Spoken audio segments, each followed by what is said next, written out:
everyone, and welcome back. Got another easy keto recipe for you, and I will be doing a healthy keto eating show on this tomorrow evening. So make this or your favorite keto recipe and come on in and join me for the show and the information I offer. This one here is 2 servings, and it was a spinach and green pesto shrimp dish. Absolutely delicious. You will need 1 bag of the raw medium shrimp, 1 8-ounce bag of spinach, 1 small can of green pesto, Parmesan cheese, bacon bits, real butter, pink salt, pepper, oregano flakes, a fry pan with cover and spatula, and a tablespoon.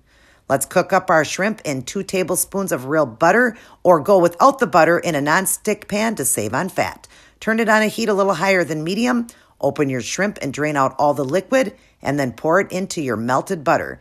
Add heavily pink salt, light pepper, light oregano. Give it a little stir, cover, and cook. Now this cooks pretty fast. Once the shrimp is a pink color, it's cooked and ready for your ingredients.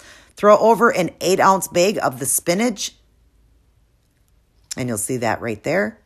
And then cover it, let it cook for about 2 to 3 minutes. It cooks down pretty fast. Give that a good stir, and then add over the entire jar of the green pesto. Stir that up really well. And then add 2 tablespoons of the real bacon bits, or you can make bacon and chop it up and throw that in there too. Give that a good stir, and your meal is ready to go. Like I said, this is 2 servings, and you can add Parmesan cheese to the top. And the entire dish was 13 net carbs, which means that plate right there is only 6.5 net carbs. And I love anything seafood. This is delicious. Definitely give this one a try, and come join me for my eating show tomorrow evening at dinner time. Just watch for me. Set that bell, and let's keep it keto.